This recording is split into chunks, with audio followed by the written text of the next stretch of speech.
All right. All good? All good. Cool. Okay. Well, hi, folks, and welcome to another episode of Changing Minds, the series that uses psychology and neuroscience to better understand human behavior. I'm your host, Joe Devlin. Today, we're talking about human cooperation, something that seems incredibly relevant at the moment. With me is Professor Nichola Raihani, Professor of Evolution and Behavior at UCL. Welcome, Nichola. Hi, thanks, Joe. Thanks for the invite. I'm so glad you're here. Now, I believe you've prepared a few questions for our audience. Is that right? Yeah, so we thought it would be interesting to start with a quick poll of a few questions just about the recent social interactions you might have had. So I think Joe is going to somehow reveal those, or they are revealed already. Oh, there they are. Okay. Okay, good. So I think people should be able to see the poll. And I'd just like to point out to everybody that all the responses are completely anonymous, so we don't record who says what. So do please feel free to share your answers over the next 10, 15 minutes as we talk. And also, I'd like to remind everybody to share any questions that you have for Nichola in the question and answer board. So even as we're talking, feel free to share any thoughts as we go along. So Nichola, maybe we just get started by just sort of saying that my experience recently has been that cooperation seems to be sort of at an all-time high. When I look on like my own street, I see neighbors like literally sharing food with one another, and obviously going out and buying groceries and medicines and things. Is that everyone's experience, or is this just my weird street? It's hard to say. I think loads of us have been really pleasantly surprised by the sense of community that has seemed to have sprung up seemingly out of nowhere in response to this new strange set of circumstances that we find ourselves in. So I think many of us now will have experience of having either a new WhatsApp channel or a newly active WhatsApp channel with your neighbors on your street. Maybe you might have helped or been helped by people who live near you with getting food or things like this. And I think it is potentially surprising for people because I think, well, for many of us that live in big cities, that sense of community isn't always obvious. And I think there is this slight fear that when we do experience crisis, that will actually bring out the worst in people rather than the best in people, and that we will see cooperation completely sort of fraying at the edges. And that, I think, for many people, it's been a real pleasant surprise that at least at this local scale, that hasn't been their experience. In where I live, we've seen lots of these groups that have sprung up to help residents and things like that. But we've also seen a lot of civic action and community action to try to help like local businesses. And sometimes that has also then been reciprocated back by the businesses. So, for example, just one interaction I had with a bookstore near where I live that had to close to customers. So I had to phone up and make an order for some books. It was my little boy's birthday and I needed to buy him some presents. And the lady who ran the bookstore obviously realized I must have needed something to take my mind off things as well, because when she wrapped up his gift for him, she also just gave me for a book for her favorite novel. And you kind of think that's a really, there's something really meaningful about that gesture when you think that the kind of difficulty a shop like that will be going through at the moment. There's just something really heartwarming about it. And I think lots of us have had experiences like that where we really feel that there has been this real upsurge in cooperation. Yeah, no, that's really lovely too, that people are doing things like that. And it's not just neighbors and people but that small businesses and things are being part of this, and it's very human, that level of helping. But Mm-hmm. the other thing I'm thinking about is when I look in the news and I see things like in the US that there's this real lack of cooperation across states, where you have places like New York or California where they seem to be particularly hard hit by the virus, and they don't necessarily have enough medical supplies. And then other states that are sort of less affected are essentially hoarding equipment. They're not sharing, and in some sense, it's not even like lack of cooperation. It's more like competition. Mm-hmm. Yeah, so I think that what many of us have experienced is this sort of hyper-local cooperation occurring at a very, very proximal scale.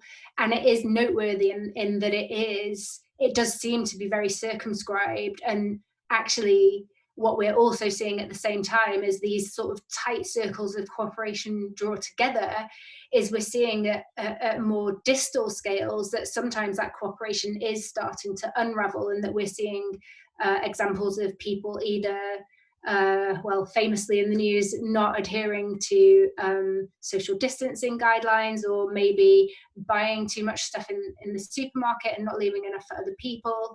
And even on this nation scale, as you've said, where we also are seeing that at some scales, cooperation is actually being crowded out by competition, and that, you know, yes, in the US, states are competing for ventilators and trying to outbid one another to get these ventilators.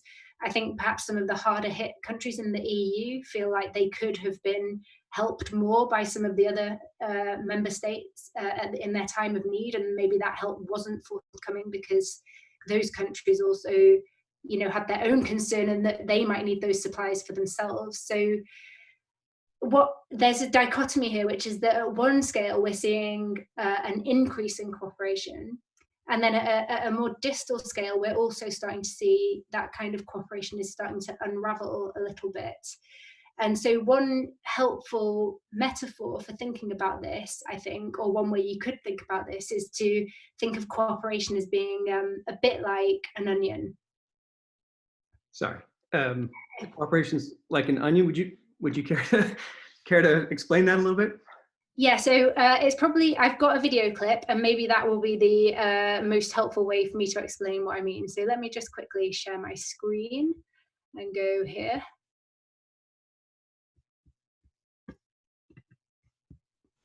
Here we go. Okay, so can you see that? Yes. Okay, here we go. For your information, there's a lot more to ogres than people think. Example? Example? Okay, ogres are like onions. They stink? Yes. No. Oh, they make you cry? No. Oh, you leave them out in the sun, they get all brown, start sprouting little white hairs. No. Layers. Onions have layers. Ogres have layers. Onions have layers. You get it. We both have layers. Oh, you both have layers. Oh.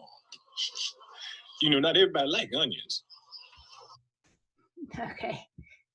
Okay, so yeah, so cooperation is a bit like ogres in that cooperation is also like onions, in that it also has layers. So if you think, if you imagine an onion that you've cut in half, and it has a series of concentric circles, it's made up of these layers. And you can think of this as being like a reasonable metaphor for the kinds of societies that humans live in. So we live in what we call hierarchically nested societies. That basically just means we live in groups inside larger groups. So we all live in families. Those families are nested inside neighborhoods and larger communities, and those communities are nested inside nation states, for example. Now, in principle, we can cooperate at any layer of that onion. So you can cooperate with your friends and family, or you can cooperate at the societal level, like, for example, when you pay your taxes, or you can even cooperate at a much more global level when you do things like, for example, environmentally friendly behaviors that provide global benefits. So we can cooperate at any layer of this onion, but one of the difficulties is that cooperation at the inner layers is often directly traded off against cooperation at the more distal layers. And another way of thinking about that is to realize that cooperation quite often has victims. So cooperation at inner layers often results in victims of that cooperation that occur at these outer layers of this onion. I love the idea of victims of cooperation. I don't think that's an expression that had ever really crossed my mind before. Can you give just an example of a victim of cooperation? Yeah, so actually there's one example I really like, which is I read about it in the news last year, and it's a story of a US airport, and involving Uber and or Lyft drivers, not disparaging either, just to say it's this kind of rideshare platform.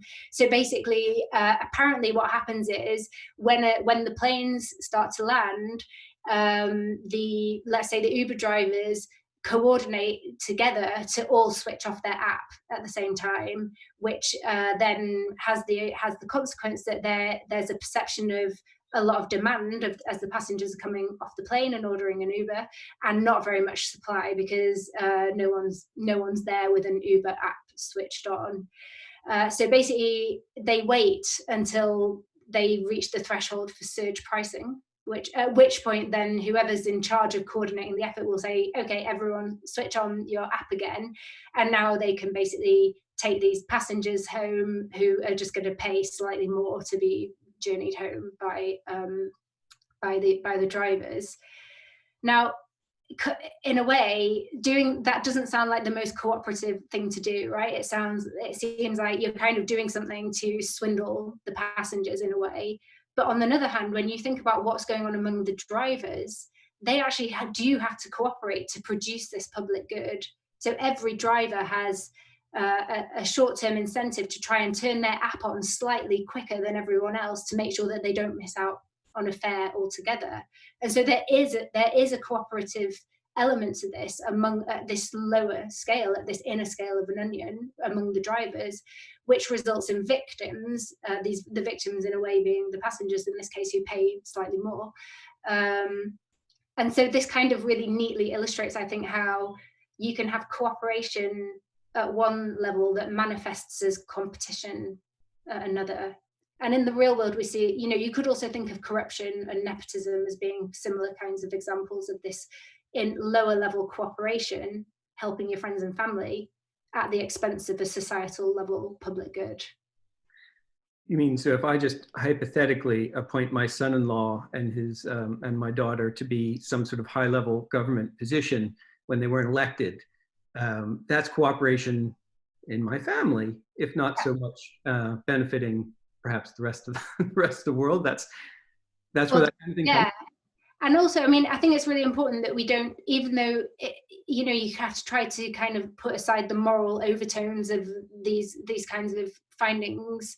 In this, we know that societies do vary quite broadly on this spectrum of like how tight is this, what layer of this onion is the moral layer at which we cooperate. And I read a really nice quote around saying, on one hand, you could disparage somebody who favors this inner level of saying, oh, that guy just always helps his friends. So, but then you can equally disparage the person who has the broader, more universalistic moral circle by saying that guy won't even help his friends. So, I mean, it's really a question of perspective of like which is the layer we should be cooperating at. And there's no real there's not really a normative or right or wrong answer, but we do know that this is something that varies quite profoundly within and between societies. That makes a lot of sense. But the more I think about it then, the more surprising it is for me that this kind of a complex behavior has evolved, right? I mean, I'm not an evolutionary theorist, but I thought that Darwin's theory of natural selection was really much more about competition for sort of limited resources. What got us working together? Yeah, so I think if you were to have like a very narrow reading of Darwin's theory of evolution by natural selection, there is a real emphasis there on it's a struggle for survival, it's nature red in tooth and claw, it's the survival of the fittest, it's every individual for themselves. And if you stick with that very narrow reading of Darwinian evolution, cooperation does appear to be a bit of a puzzle, because it seems to imply that individuals are setting aside their own personal interests in the service of helping another individual, and that doesn't seem to be like something that would be consistent with this Darwinian perspective. However, what we know is that in fact cooperation is entirely consistent with a Darwinian perspective, because it evolves when it allows individuals, the cooperating individuals, a better means to compete, essentially. So cooperation is favored when it gives you a way to get ahead of individuals that don't cooperate. And this is something that we see across the animal kingdom. We're not the only species that cooperate. It's something which can be favored, can be entirely consistent with a Darwinian perspective, and can be favored by evolution. So then how do we know how this came about in people? Like, what's the history of cooperation in us as our species? Yeah, so humans are, we are the most cooperative primate and the most cooperative ape on the planet. And probably the reason for that has a lot to do with the kind of environments that we evolved in, which were very, very changeable, and also very difficult to live in. So they were very harsh. They were rapidly drying out over the period of human evolution.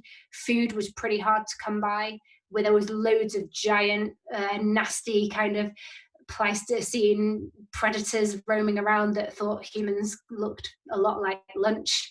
By that point, we were probably, by that point we would have been mostly living on the ground, so it's not as easy to escape from these predators. So humans had two like really big problems that for most of our time on Earth, which was find food and avoid being eaten by things that want to eat you. And in order to make a living or to eke out an existence in that kind of really harsh environment, we really needed one another. So we really needed, only a cooperative ape could have survived and prospered in circumstances like that. And that helps to explain why we are so profoundly cooperative in comparison to the other great apes, and in fact, in comparison to any other primate species. So in terms of protecting ourselves and also making sure that we had the resources to survive, that's where cooperation really came in. It allows us to thrive as a species, even if as an individual, maybe we weren't as great.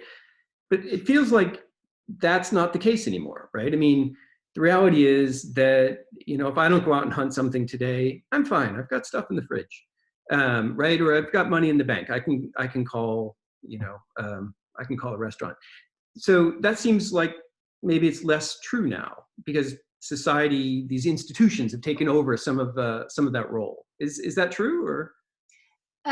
Yeah. So let me just go back to one point you made, which is that so basically the reason humans cooperate is not because that was advantageous for our species, but rather because cooperative humans outperformed less cooperative humans over evolutionary time, right? So cooperation was was a way to get ahead, and we relied on one another. We were highly interdependent, and yes, that is really profoundly different to, for many of us, to the kind of lifestyles we live now, where the kind of key basic needs that we have are, to some extent, so basically the access to food, staying healthy, and being protected from threats, for example, from other groups or things like this.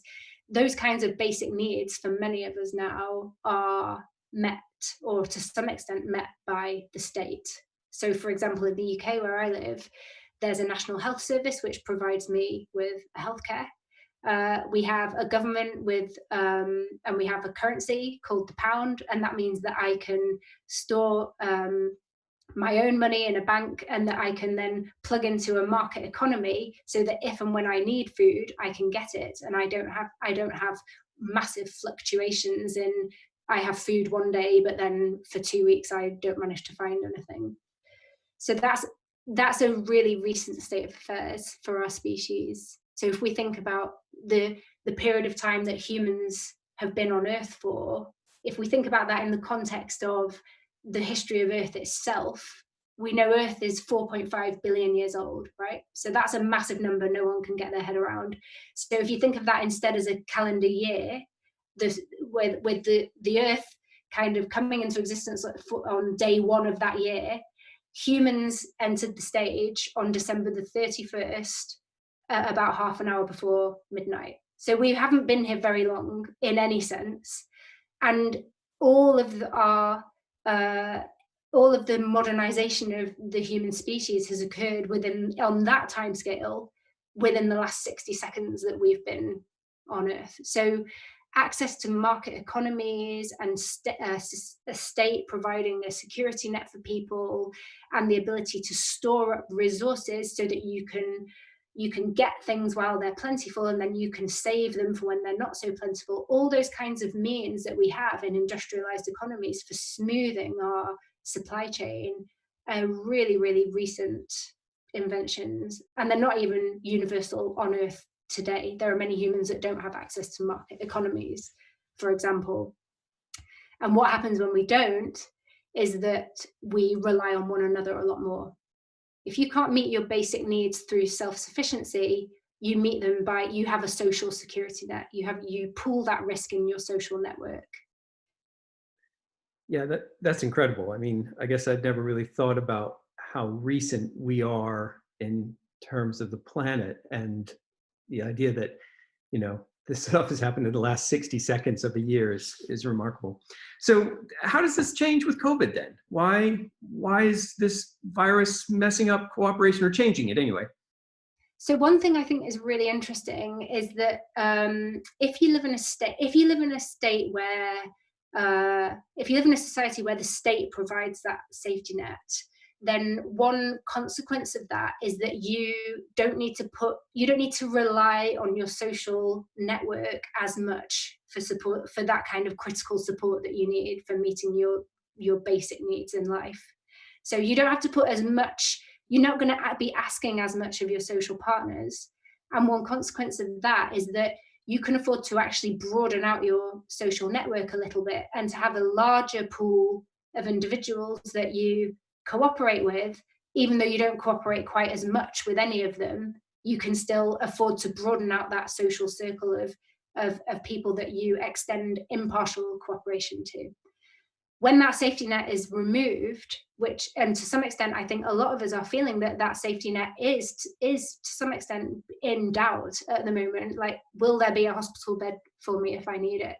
Can I get access, can I get to the supermarket? Will I be able to get to the supermarket? Will there be any food there when I get there? Like, some of these like basic things that we take quite for granted have suddenly really been called into question quite abruptly. And I think what we're seeing in response to that, or what we're potentially seeing in response to that, is people starting to pool that risk back into a much smaller, tighter social network, which is this hyper-local network. Which might help to explain why we are seeing this hyper-local community spirit starting to thrive at this local scale, while at the same time not necessarily be really extending to more distal scales, if that makes sense. Yeah, definitely. And I think we actually have some poll results if you wanted to have yeah, that would be cool. Yeah, let's have a look. Let's see. Hopefully everybody can see them. Can you see them, Nichola? Yeah, I can. Yeah. Okay, so then the prediction here would be that we should be seeing more local cooperation and less perhaps global cooperation. And let's see, what do we see here? So one, I guess, is a bit equivocal for this idea. Most people saying about the same, nothing has changed. But if you look at more than usual compared to fewer than usual, there's more people are saying more than are saying fewer. Right, sounds about right. So do you have a new group? Yeah, that one seems pretty supportive of this idea of this local communication and local cooperation. Right. Okay, so this is actually super interesting, more than usual. So my prediction for 3 would have been that we would have seen that less than usual. I don't know what the sample size is here. It might be, but I would be quite interested to see data from charities as to whether they're getting, whether their donations have increased or not in the last 2 weeks, or whether they've decreased. Yeah, and then we're seeing more giving to local charities as well. Right. Yeah. No, there's always a risk that when you ask about people giving to charities, that it's more an aspirational answer. But yeah, there could be a bit of desire, and yeah, maybe we attracted all the cooperative people with the title. Sure. Yeah, absolutely. So look, if it's okay with you, I'd like to turn to some of the questions from audience members. Is that all right? Sure. Okay, so there's a question here from Adam saying, is victim of cooperation going to be related to resource scarcity if there isn't enough of the resource for cooperation at every layer of the onion? Yeah, I think that, I think this idea of, we would call it material security, which is your ability to meet your basic needs. If that is threatened in some way or is reduced, then we're going to see, the prediction is, and what we do see in studies, is that people will shrink their cooperation down to smaller scales, which basically allows those smaller units to grab more of that resource that's available. And the victim, in a way, I mean, it's not an intentional victim, but the victim would be the individuals who don't manage to grab some of that resource, basically. And we have a really, what looks to be a hard question to me, good question from Katie, saying, why is it so difficult for us to cooperate globally to tackle problems like climate change? Yeah, well, that's the $1 million question, isn't it? One thing I would say is that watching how this has played out with, watching how our response has changed, our cooperation has changed in response to this pandemic, doesn't make me massively optimistic about our ability to solve a global public goods problem like climate change. And there's a couple of reasons why that is. So in the case of this pandemic, we know that the threat is real. It's real right now, and lots of people are motivated to avoid getting this disease. And the existence of the disease is, for the most part, maybe a few people, there's a minority of people who doubt the existence of, or doubt the severity, but for the most part, most people agree that this is something that's real and that they don't want to catch, and that we need to do something about it now. And climate change is so much more difficult than that as a global public goods problem to solve, because for many people, not all people on Earth, but for a lot of people on Earth, the problem probably is something which might not be felt by them in their lifetime, or they don't think it will be such a big deal for them in their lifetime. There's a lot more uncertainty around what is the range of outcomes. We know that climate change is real and that the outcomes will be bad, but there's a lot of uncertainty about what that range of badness might be, which leaves a lot of room for people to kind of make their own narrative about how important it is to resolve it.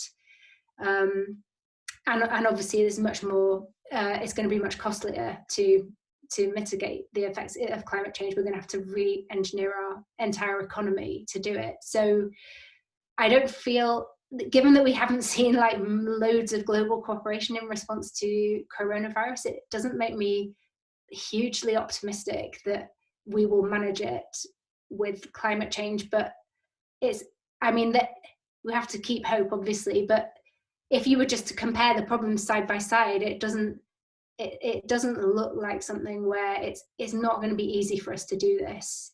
We can't do it with what is comparatively an easy thing with this pandemic, and climate change will be a much more difficult problem to solve. Sorry, that's so depressing. But yeah, you got to call it like it is, right? So bringing it back to sort of a more local level, Elizabeth asks, what do you think about some of the attempts to introduce punishment to secure cooperative behavior, like fining people? Do you think it's effective? I think we have to be really careful. So I think we need rules in place. And so I think basically one thing that went wrong quite early on was that the government's approach was to just kind of ask people nicely to do something without putting any real incentives in place to encourage that what was needed, which was large scale cooperation. So I think for sure we need incentive structures that incentivize people to do the right thing. But I think we have to be really, really careful about enacting punishment, and in particular punishment that's not perceived to be as legitimate, which some people would say has been the case with some examples some examples of policing in particular, and park closures, have been perceived as being either heavy-handed or just illegitimate. And there's a real risk that if people don't perceive the authorities as being legitimate, that they will stop complying with the behaviors that are needed. And so I think there's a real fine line between incentivizing something and not basically forcing people into something that they feel is illegitimate and that they then will no longer comply with. Okay, excellent, thank you. So I'm sensitive to the fact that we're running out of time, and I want to apologize to everyone whose question we didn't get to. If you're interested to learn more about this topic, then Nichola has a new book coming out called The Social Instinct: How We Got from DNA to Democracy. Nichola, do you know when it's going to be released? I think it will be early next year. I guess everything is a bit shifting timelines at the moment. So yeah, that's for sure. Okay, well then I'd like to thank my guests, Professor Nichola Raihani, as well as our audience members for sharing their questions. Because next week is Easter Monday, we're going to run the show on Wednesday, April 15th from 4 to 4:30 instead, where our guest will be Professor Sophie Scott, who will be speaking about the importance of talking to friends and family during this time of social distancing. We hope that you can all join us for that. Thank you very much, and goodbye. Thank you, bye.